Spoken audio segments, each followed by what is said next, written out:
I welcome you back for the virtual conference on urban design strategies. Now I request our Professor Jayaraman to introduce our guest speaker, Vishaka Kauthekar.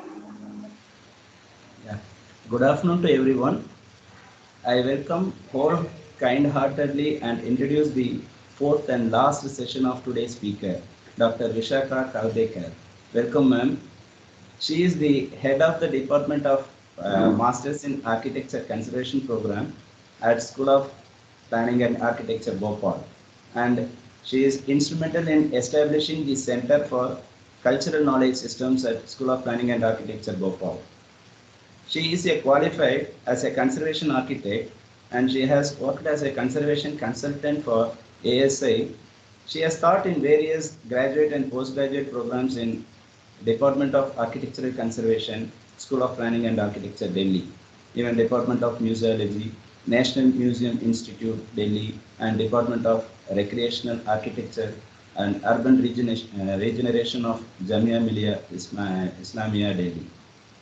She is a key resource person for teachers training programs and capacity building programs for government officials related to conservation in India. Her doctoral research is on relevance of the ancient monuments and archaeological sites and Remains Act 1958 with its amendments and with its applicability in the change scope and advancements in the field of heritage and its protection.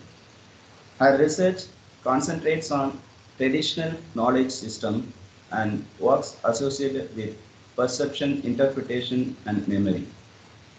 She has recently published a book called Legal Framework for the Protection of Built Heritage in India, and she is the principal investigator for many collaborative institutional projects, including Heritage Impact Assessment for the Khajuraho World Heritage Site and Ashapuri Temple Project. She has more than the 15 years of experience in collaborative research projects, including the international projects with Cardiff University, UK, and NTNU, Norway. Thank you, ma'am. The floor is yours now. Please proceed. Uh, Thank you for your generous words. It's always a recap when somebody introduces you again. Yes, it has been a long journey that I have been in conservation field, and it is good to be around with all of you and share my experience about it. I was asked to speak on conservation in India. Now, that is a very, very vast field. So, what I have done is I'm pouring in some of my experience, trying to bring in some projects, some academics, and some examples. And also, because I have a book, as Sir has mentioned, so I will also get into some legal aspects of conservation. So, I hope it is not a real dreadful, because my name is Vishaka, so I've always been more or less the last to present, whether I was a student or as a speaker. So I will make it brief and hopefully very convenient for all of you. Not very scholarly, but more to interact to how it should, how I can communicate. So, the first and foremost that anybody is dealing in conservation is the basic definition. Most of the times, we do not know what we are talking about or what we are saying, because heritage is everything. Everything means everything. So we have to first try and make a distinction: what is a protected heritage and what is the unprotected heritage. So protected built heritage, when we say about protection, it always doesn't mean protection is by law. Sometimes the community is protecting it, sometimes the individuals are protecting it. So let's get down in understanding the protected built heritage, and we will talk about intangible aspects as we go along. So, as per the law, there are only two types of heritage: one is immovable heritage, and one is movable heritage. So when we talk about immovable heritage, it is all about ancient monument, archaeological sites and remains, antiquity intact with immovable property. And when we talk about movable heritage as per the law, then it is only about the antiquity. Our law looks after the built heritage. It does not incorporate the intangible aspects of it unless in a restricted way. So these are few of the examples that you can see about the built heritage, and also about a portion of a heritage which has a lot of antiquity value. So that balance is always there.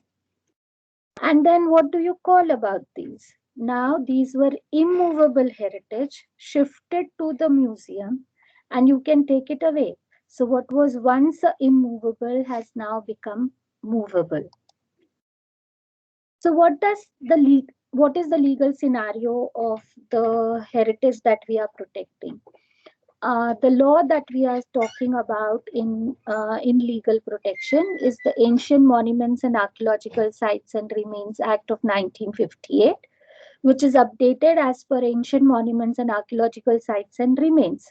It is amended and validated in 2010. And what does this act tell us? It tells us that there are centrally protected monuments of national importance, and many of the World Heritage sites are as per this law, but it does not incorporate a special category called World Heritage Sites. So World Heritage Site is still a nomination filled in by our country, which has centrally protected monuments, but not necessarily all World Heritage Sites are protected under this act. The other important part which a common man has to deal with is the notification of 1992 under this act, where you say that area up to 100 meters is from the protected limit, which is the prohibited area for construction and mining. So please note, it is only prohibited area for construction and mining, and further 200 meters, which is beyond this prohibited area, which is the regulated area. Correspondingly, every state has its own act, and these acts protect the state protected monuments, or you can call it monuments of regional importance. Wherever this act is not in place, then the national act will come into place. One of the areas where the difference has been made is the 73rd and 74th Amendment of Indian Constitution, which brought in the role of local government system into protection.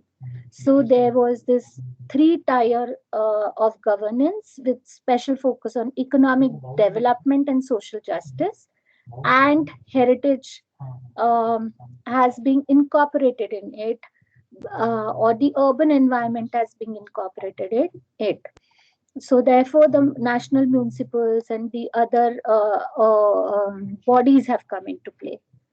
As of around, there must be around 3,331 national protected sites and around 5,000 state protected sites. Now, protection is not always legal. That is exactly what I was explaining. Many a time, community protects mainly the religious assets, or it is always an individual inheritance. Someone in the family has passed on to the next generation. So this assumption that all heritage is protected in India doesn't help, because not everything is a legal protection. Now, why is there so much clash of ideas, ideologies, and why many people feel that the heritage is not protected in the country? We have to get down to the basics of the law, where the law is in the regime of archaeological heritage, while today when we talk about heritage, we talk about its protection in the built heritage scenarios. So when we talk about archaeological heritage, what were our methods? Our methods was that we were discovering, we were exploring and dealing with the physical or material evidences. But when we come down to the regime of built heritage, we say cultural value, what kind of cultural value it has. So there is a cultural value evaluation which becomes more important, and it calls for a knowledge systems approach. So the speaker before me has already shown you these examples. And the philosophy is value based. We are acknowledging both tangible and intangible aspects of the heritage. The second main difference is that in archaeological heritage, change and development is controlled in prohibited and restrictive manner. That is exactly why you have 100 meters of protection or 200 meters of protection. But in the scenarios of built heritage, we are saying that both dead and living aspects of the heritage are to be dealt with. And we find that we are saying that it has to be authentic. Many times, authenticity is defined as original, and it has to have integrity. That means you cannot have half half-hearted heritages. They have to be in such a way that they are complete to make sense out of it. So change and development is seen as a continuation of culture. We say culture is dynamic. Now that dynamism has to come into the built heritage. So if a community finds that there is a complex or a structure which is of value, then it might not be a value at a national level, but you still need to be protecting it. So these are the kinds of change in the philosophy and thinking that we have to deal with. The culture is really what in the built heritage scenario we say needs to be guided for the future generation. So you find that the law is made in the archaeological heritage paradigm, while we today are expecting it to be the built heritage paradigm. They are completely different, and therefore the law cannot answer to all the questions that we are trying to address through a single law. So that's what is the conclusion that I came to through my research. Why conservation in India is also becoming difficult and difficult. It is becoming difficult because there are dynamics involved in it. And the dynamics comes not only because of the cultural differences, it also comes with the geographical differences, the kind of governance we have. So we'll look into some of the aspects. For example, value. Now, as we said, we need to acknowledge the value. But then how do you decide what value is more acceptable than the others? What is more important to me might not be as important to you. So there is always this subjectivity that is there. Therefore, having a dialogue, negotiation, and agreement towards value is very important. Similarly, there is apathy of political process. Today, I am in power. I want to protect a certain kind of heritage. Tomorrow, as soon as the government changes, what happens? The type of heritage that is protected differs. Now, this happens all over the globe. It's not that it's a very, very Indian kind of phenomena, it is a global phenomena.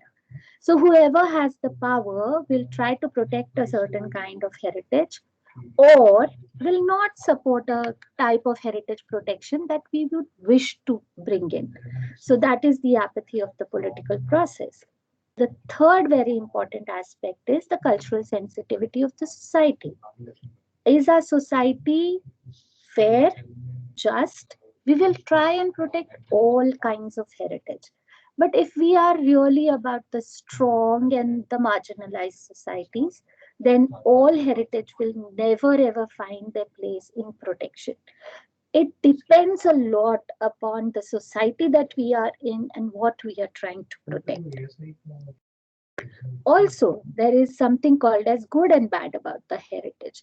So heritage has always been susceptible to conflicts. As I was telling you, once in power, a certain heritage gets protected. Similarly, the whole community also believes that certain heritage is good and certain heritage is not so good. And then there is always a conflict between the good and the bad heritage. The classical examples are, for example, the colonial architecture. Some people say that we should protect it as a layer of history, while others argue that no, it makes us remember about the whole history of how we were being dominated.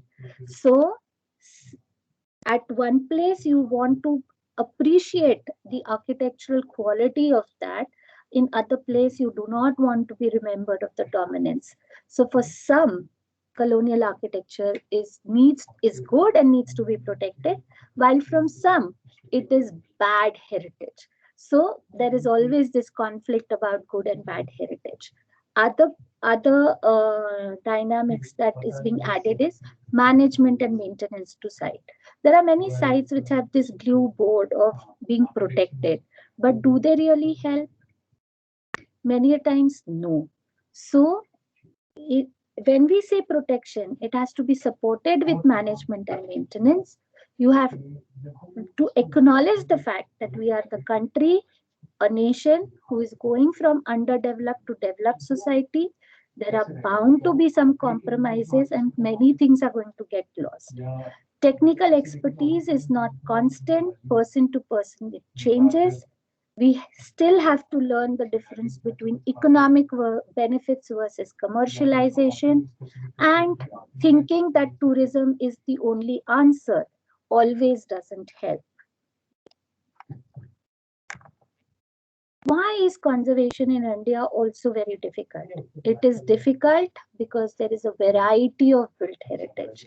And this variety is because of the geographical location, because of the time period, because of different builders, because of the architectural styles. They are north, south, east, west.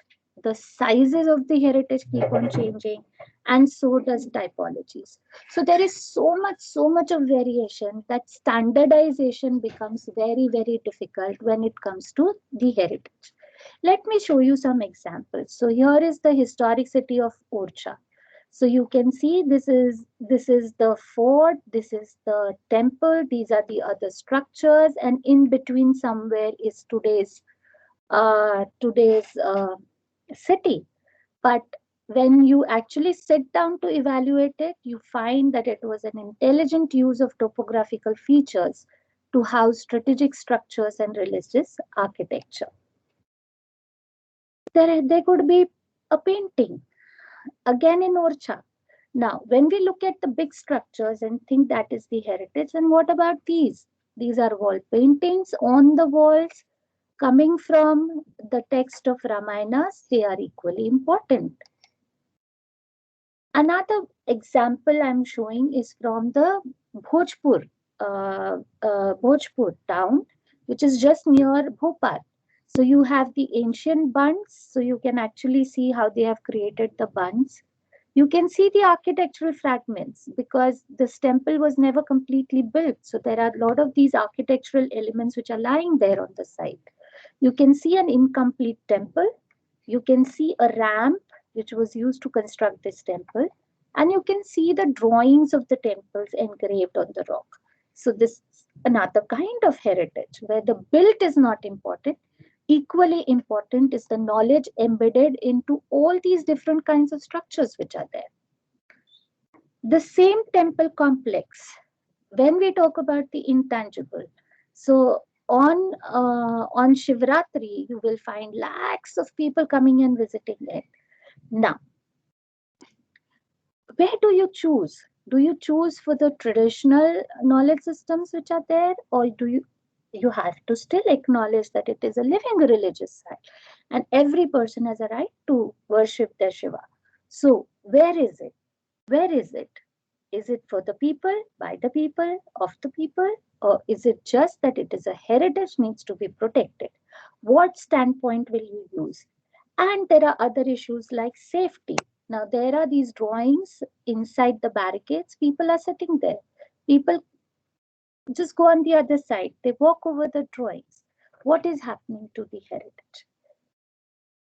The religious activity is important, but at the same time, the protection of heritage is also important. I'm showing another example of salvage archaeology. This is a pond which is filled with water right up to this level. So we never ever could retrieve these stone fragments. We knew they were fallen in here, but we had no clue what was inside it. When we retrieved them, we just cleared all the surfaces. We found these steps. Some people interpret it to be a ghat, but it more or less looks like it was a solid foundation for the temples that are here. So again, there is a lot of investigation. There is a lot of understanding that you have to build into the situation. And what about these small brass idols, some puppets, some these are all so much a part of our tradition. You may call it tangible, you may call it intangible, but they are all the part of our own culture. Another slide to show you. Now, this is a very interesting figure because if you see, and if I could show you horizontally, then these are nothing but the bands of the temple, right? But this is not a temple. This is at Aydin-Ka Chopra. The horizontal bands of the temple are being used vertically for decorations, and one part of the stone is being used for kurfi, for engraving kurfi. It is a big wonder because there is a jali work below it. So the question really comes to your mind is, was kurfi made first or was the jali there and then you have just stuck the kurfi lettering on top of it? But the riddle goes on.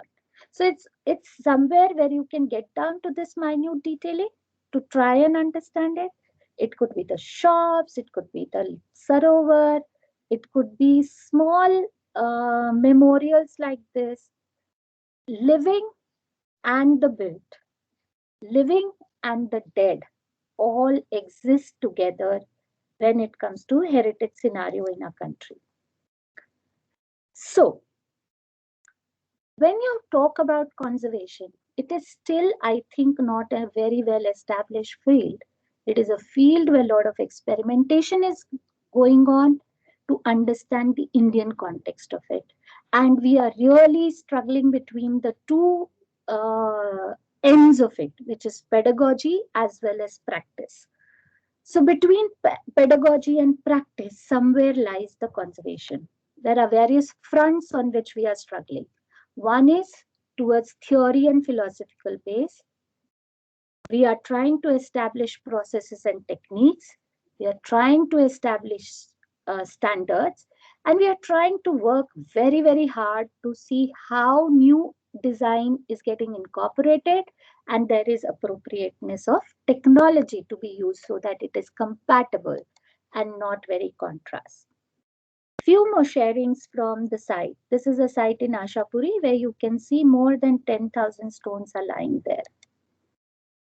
The photograph that I showed you just before for the salvage archaeology, you have a very beautiful lake here and you only have the temple ruins and the plinths which are there. When we started with the project, this is what the site looked like. It was just heaps and heaps of stones. One sec. Yeah.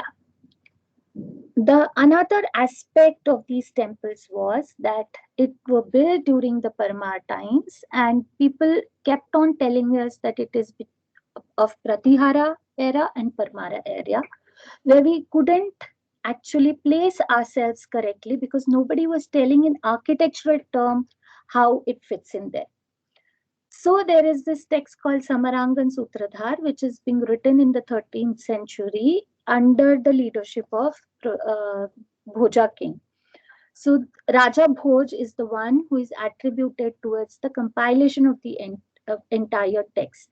The text is in Sanskrit, but what you have to do is really read the text and convert them into diagrams, a graphical mode of communication, so that we can see what is happening. So you have a plan, you have an elevation, and every single part of it, a division is being given.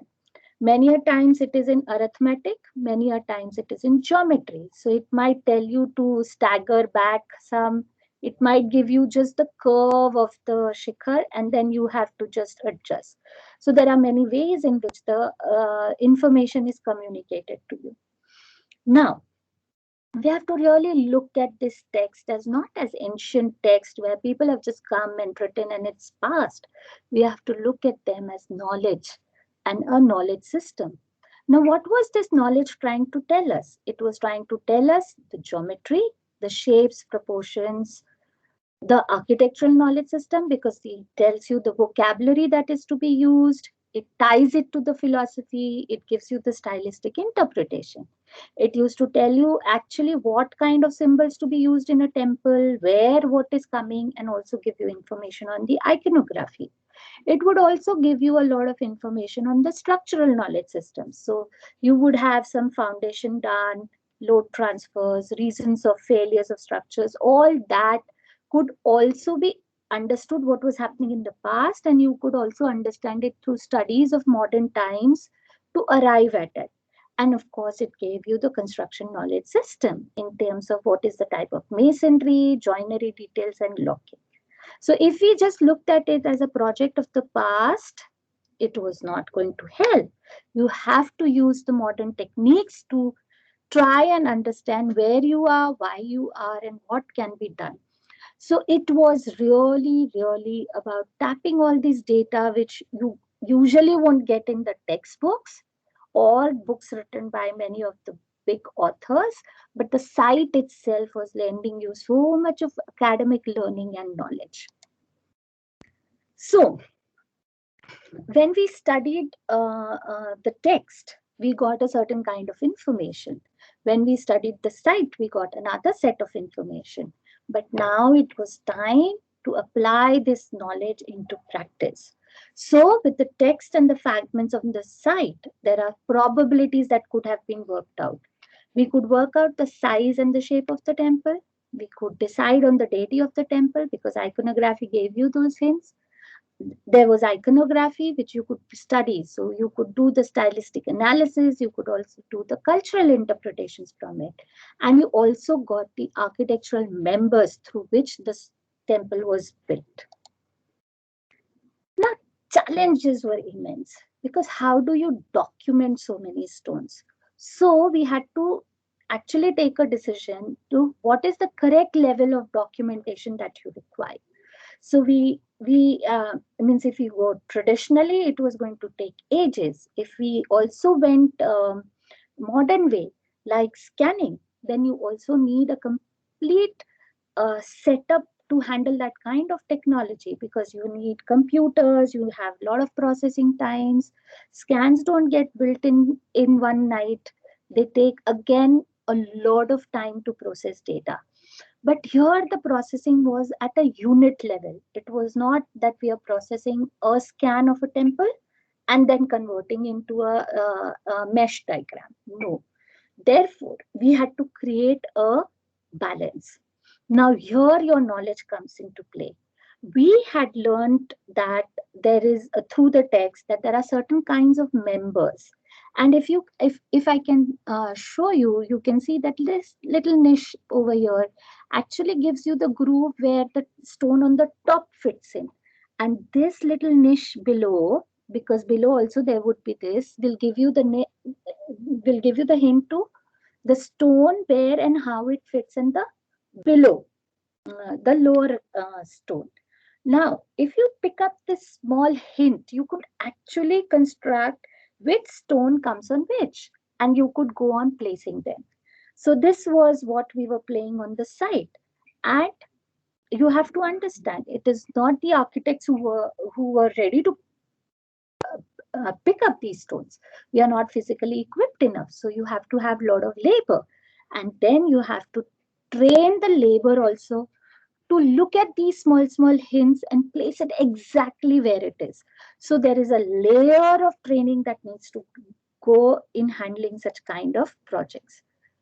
Therefore, we call this as a technique where we say defining the crucial measurements. So we started taking the crucial measurements and started documenting only then and started placing them on the photographs. So if you can see over here in this stone, this is the lower one and this is the upper one, and hence the layering goes on. So these are the site sketches drawn by my students. Then they used to make a database out of it.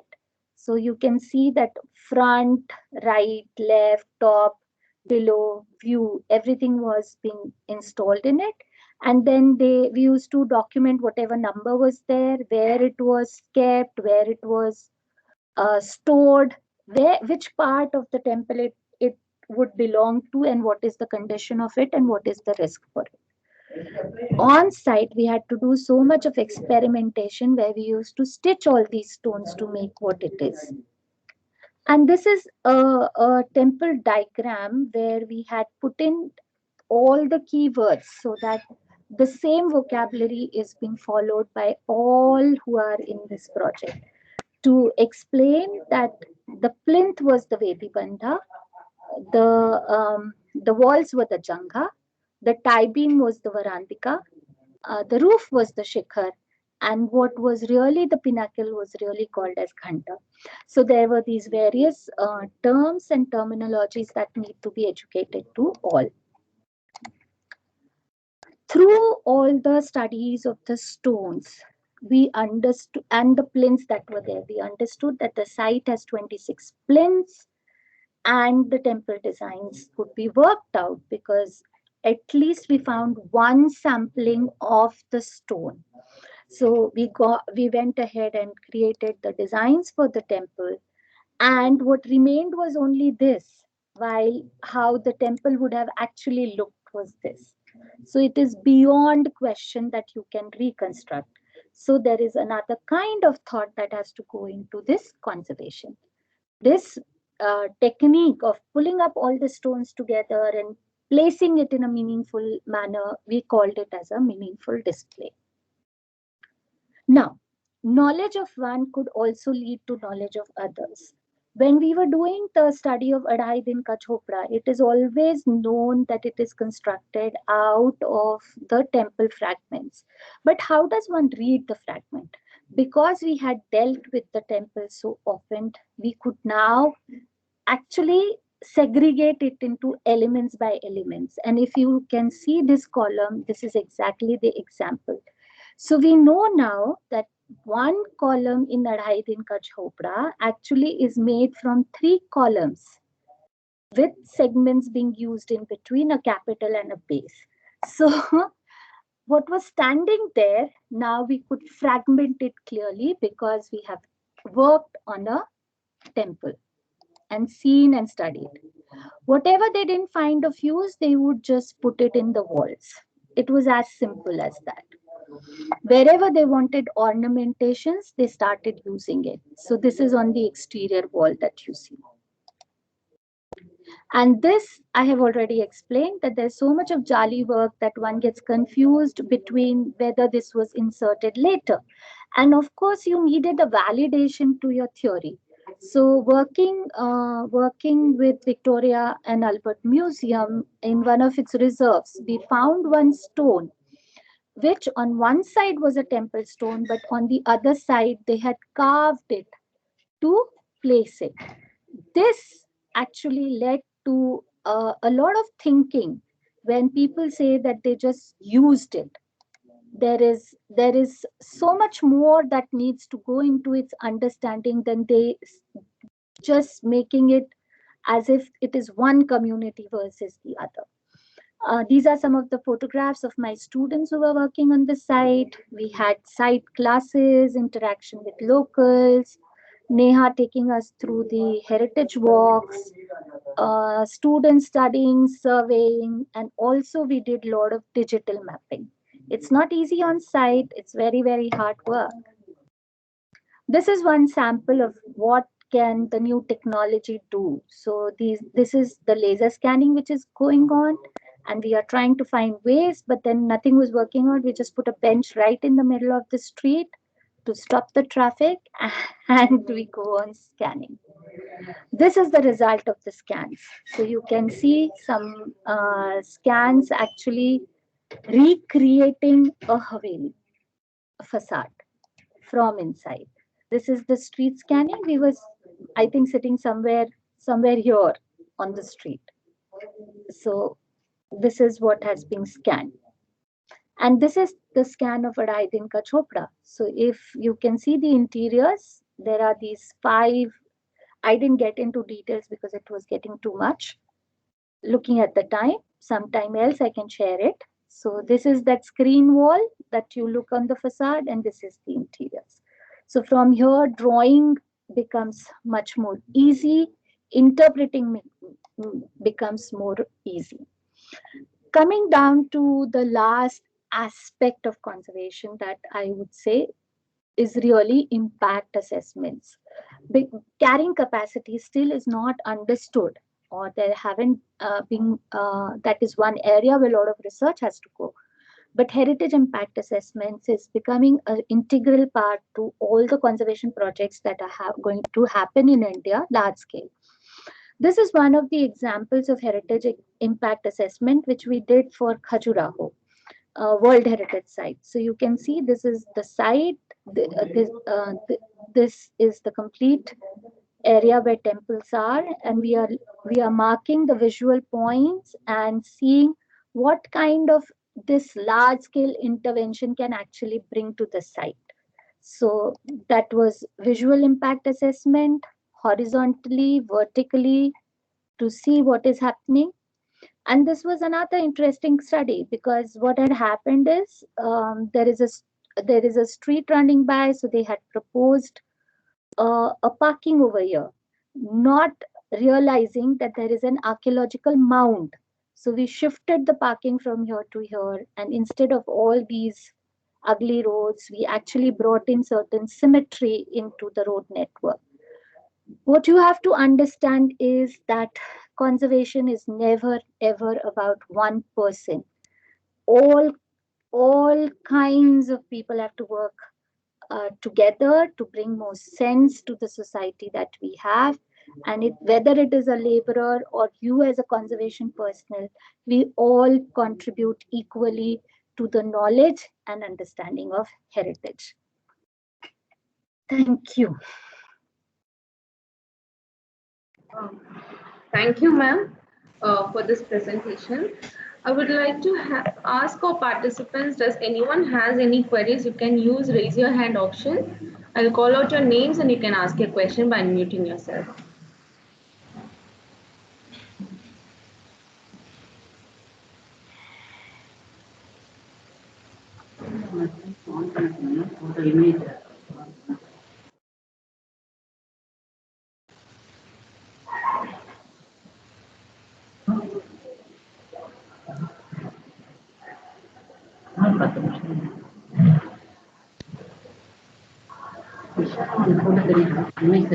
Ma'am, meanwhile, I just wanted to ask a question like why Amazar Act is focusing majorly on monumental site, and what are the different laws and regulations to be followed when we are documenting or conserving a particular heritage building when we do a smaller scale building in India?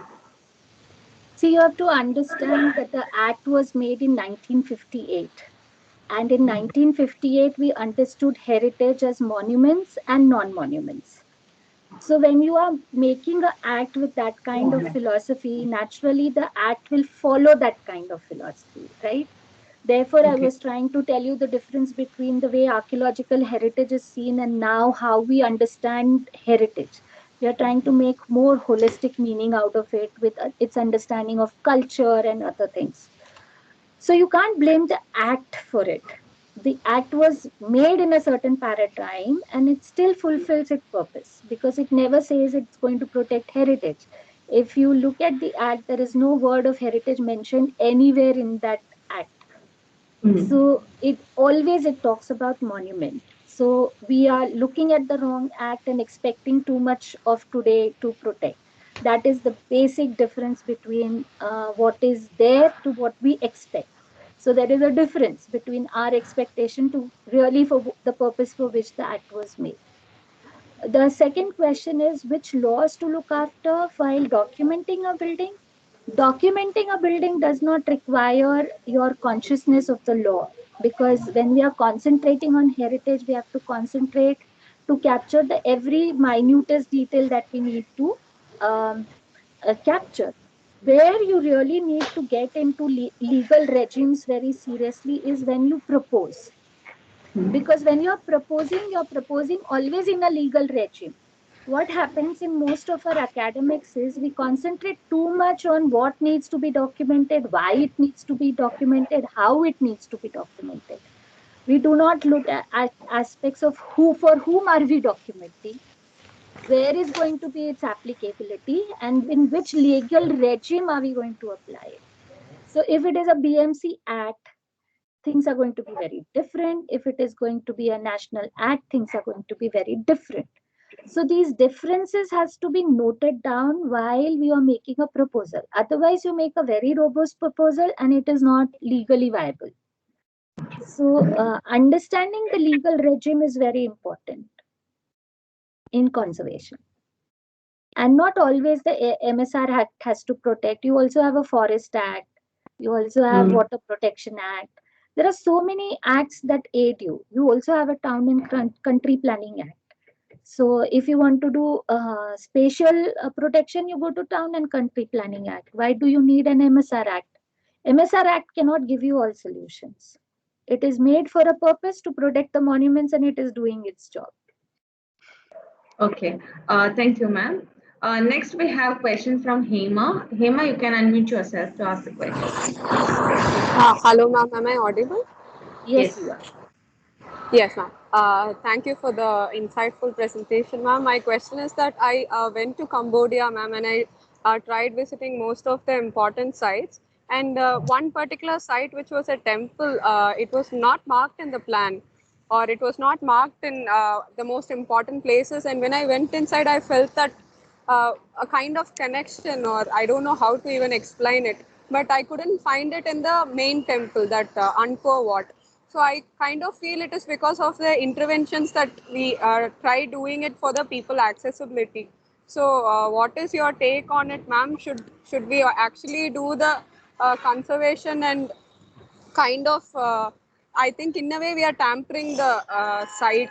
Just wanted to hear a take on your side, and if you have any personal experience like that, ma'am. Yes, I have too many experiences to share. For example, if you ask me, the government wants me to construct all 26 temples which are there in Ashapuri, where I deny it completely because it's unauthentic. You cannot, just because there is a plinth, you cannot construct a superstructure because that is falsifying history. So there are a lot of checks and balances that are required as a very conscious professional as to how do you intervene, because just because you're doing a documentation, a study, and are passionate about it does not give a right to decide what needs to be done. That has to happen through negotiations, which is very, very tough. So I do understand the hastiness why people engagement is never the priority, because we are so variant, there is so much of dynamics involved in it that we will never come to a conclusion. So this checks and balances has to be worked out for every site. Many a times we get so busy with the famous and the monumental that we don't look at the smaller elements which are there, or smaller temple which is there. I think for last week I have been blasting my students who come back from the site with all the big and the famous known information which is already prevailing there. So you Google it out, you get it, you go to the site, you revalidate it, and you come back. But just next to it, even if there is an idol or a broken column, you would not look at it. Now, what you have to understand is there is conservation which is happening above ground, but there is lot of heritage which is below ground. And if you can get these hints of lying fragments in an earthen mound, you are actually telling us that it is a potential archaeological site. And you would might end up discovering it. So this consciousness about knowing everything and going on the site doesn't help. You have to really sit down and explore to know what you get. So I do agree with your experience, but saying it that only this is the way to be done or that is the way to be done many a times doesn't help you. You begin with the favors.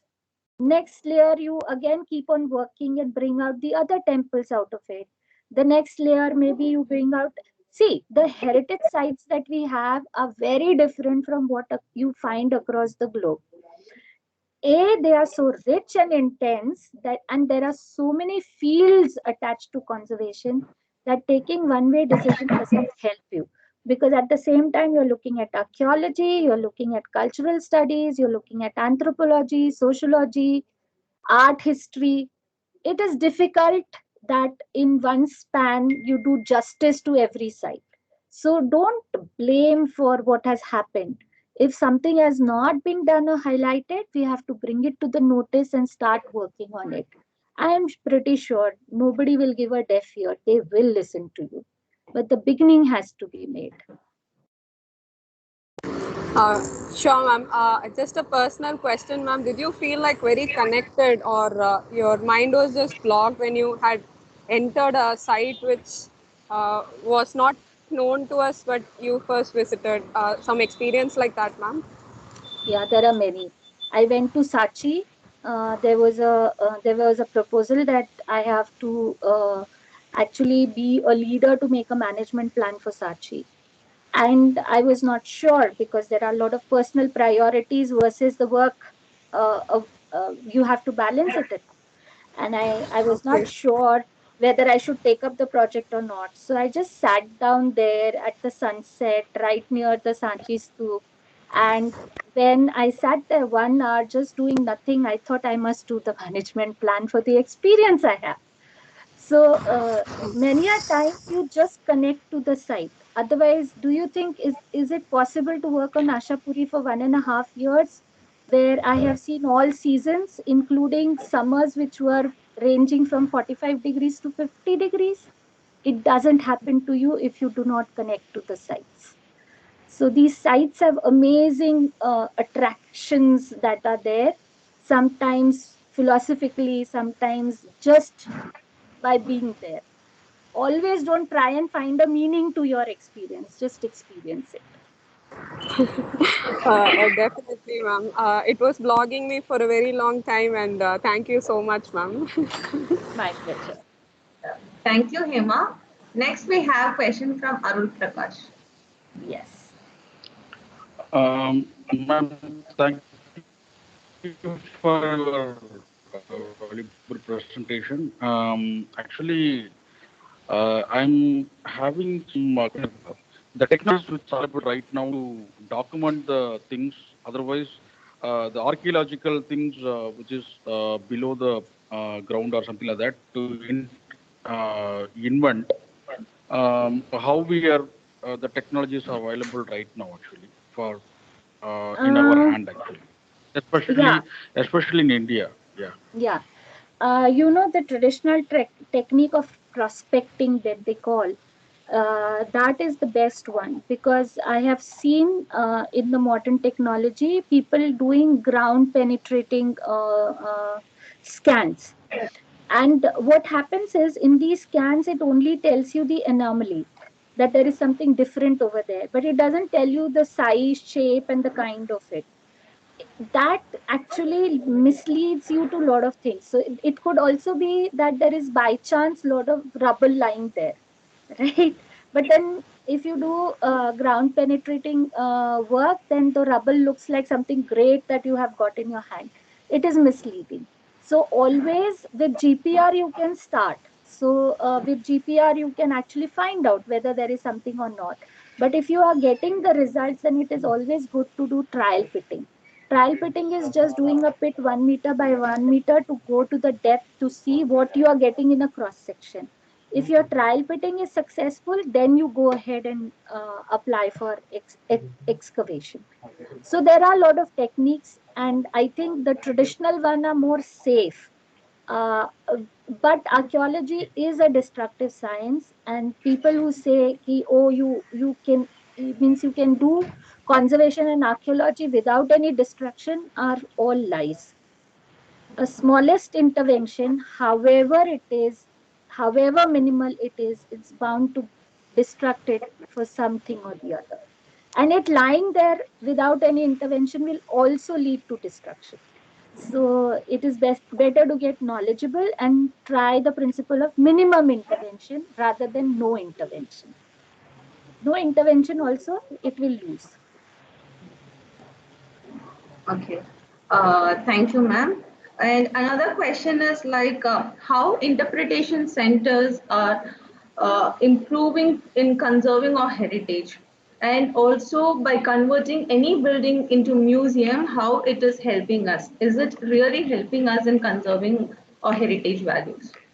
I think I have asked my students to stop doing adaptive reuse, where the adaptive reuse is either to make a market out of it or a museum out of it, or means these are glorified adaptive reuses. What we need to make in our adaptive reuse is to make these buildings a part of our everyday life. So it need not always be a glorified intervention, like that is a very page 3 attitude. Convert any building into a museum, or compulsorily into something which is really dealing with the art aspect of it. So do not get into that kind of an attitude. Try and understand the building, try and understand the spaces, and bring in intervention which actually helps you as well as the building. That is more fruitful. So many a times in a locality, if you have a monument, and if you think you need to put it to use, all you need to give is a Wi-Fi access. If you have a Wi-Fi access in that monument, people will come and Mm. use the Wi-Fi, and the whole community benefits from it. So it could be as simple as that. Always, you do not have to intervene by putting in some huge furniture, stylistic furniture, a pile of daris and gaddas and a Wi-Fi connection works fine. But nobody buys my idea. Okay. Thank you, ma'am. And next question we have from Adira Nair. Yeah, sorry, I forgot to answer one part of a question. Adira, just one thing. How does interpretation center help? Was that the question? Yes, ma'am. Yeah. There is there is an interesting way of understanding interpretation, because interpretation has three levels: not interpreting it enough, interpreting it, and over interpreting it.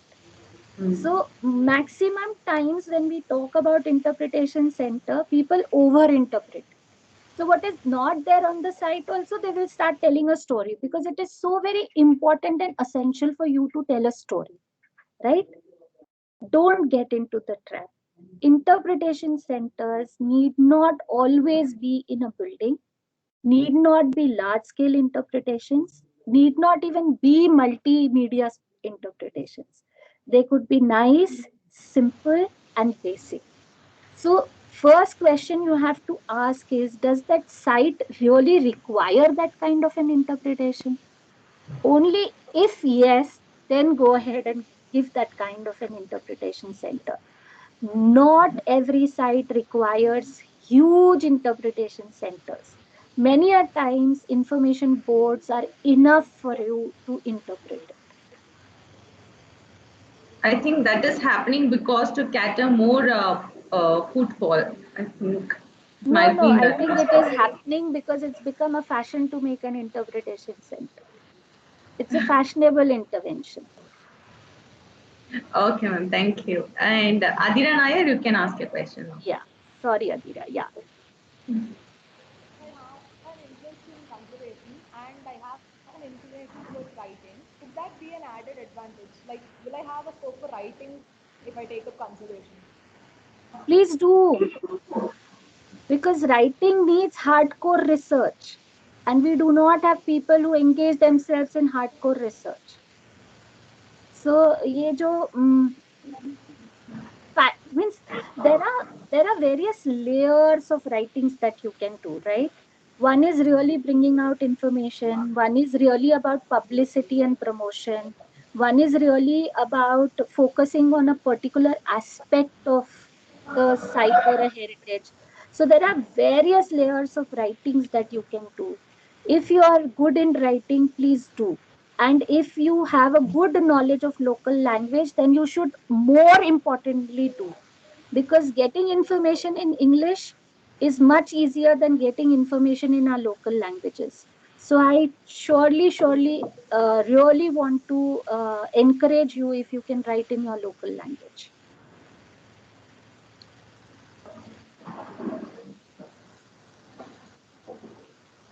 Yeah.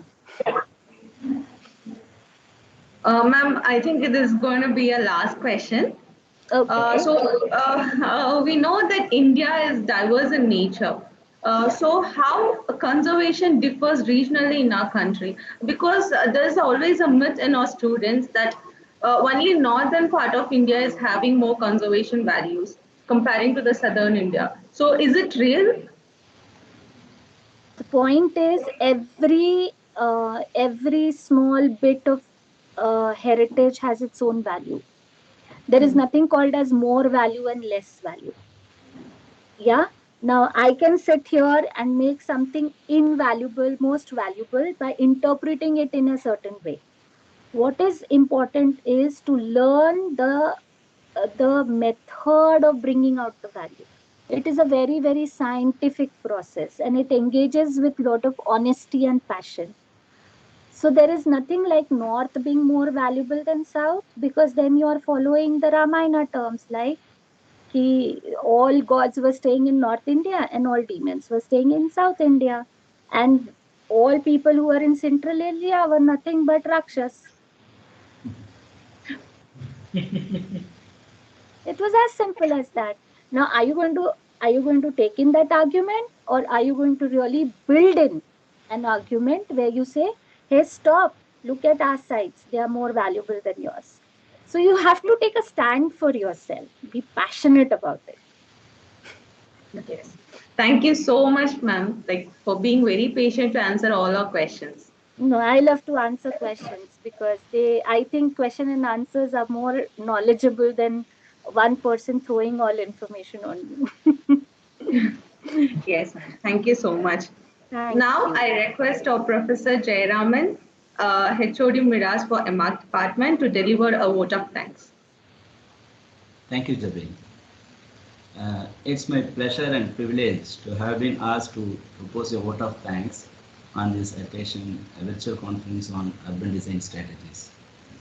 On behalf of Midas Management, the chairman of Midas, Mr. G.R.K. Reddy, the director of Midas, Mrs. Rajni Reddy, the entire supporting faculties of Midas, and on my own behalf, I take this opportunity to extend a very hearty vote of thanks to special guest speakers of today's virtual conference, especially architect Karthik Nachiyappan from Studio Archivai, architect Narendra Magwani, Set Upscape, architect GSV Surya Narayanamurthy from Kshetra, Hyderabad, and Dr. Vishaka Kavatkar from SPA Bhopal for gazing their important works and sharing with us their valuable thoughts, along with their own experiences and conceptual thoughts today, like international case studies and its theory, referring the books like Image of the City, Complexity and Contradiction Architecture,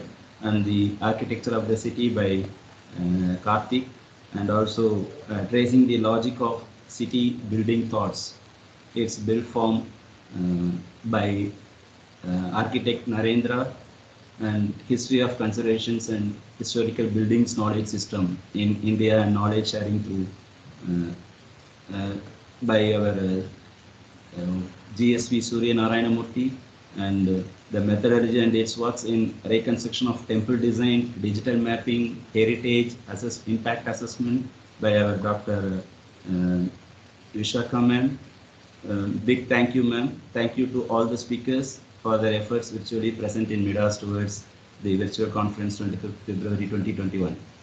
Also, I would like to take this opportunity to place on record our hearty thanks to our Professor Principal Shashank Chakradiyo, Convener Professor Architect Parisuttarajan, Program Coordinator Professor Architect Manju for the perfect logistics support and guidance they have extended to all of us at this occasion. Also, I extend my special thanks to the moderators, Professor Architect Narayanan and Professor Architect Jabin, and speaker intro given by Professor Sendil and Professor Meenakshi ma'am, and also academic coordinator Mr. Meenakshi Sundaram. along with his IT team, Mr. Franklin and Mr. Gopi. I would like to give a special thank to Mr. Bhaskaran, admin head, and his team for running this program smoothly and without any hindrance. Also, I would like to thank the participants, architects, MR first year students, especially the MIDAS fourth and fifth year students. We have been fortunate enough to be backed by a team of very motivated and dedicated management who know their job and are supporting throughout this period. Throughout the day, it was so special for having continuous program of 4 sessions with various exposures and experts on urban design and this virtual conference with a lots of sharing of knowledge. Again, I thank all the participants and members who are part of the conducting successfully the program, which was very and made a memorable one throughout the day. If I miss anyone, please pardon me. Once again, I thank and thanks a lot to all of you. Thank you. And I wish to thank the person who says thank you to everybody. Thank you so much. Thank you. Jabin, ஒரு group photo. எல்லாரும் camera set on.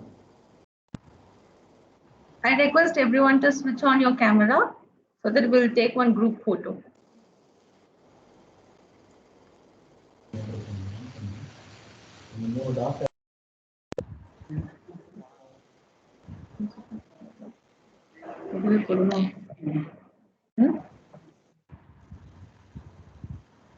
Yeah.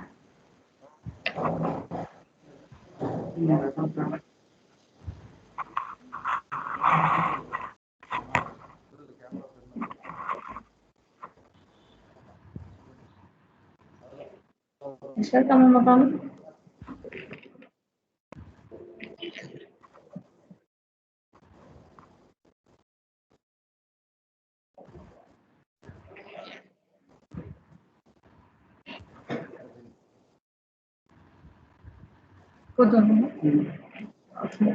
So thank you everyone. We appreciating you for being here very patiently for whole day, right from 9:30 to 4 p.m. We really thank for your interest and we invite you all for next session when we have an Midas. Until then, you just fill up the feedback form which will be sent to your email ID to generate a e-certificate. So thank you so much for your participation. Thank you all. Jabin? Yes, sir. Form will be sent tomorrow by checking all the participants and Yes. feedback. Tomorrow they can fill it and the certificates will be issued after checking the filled form. Okay. Yes, sir.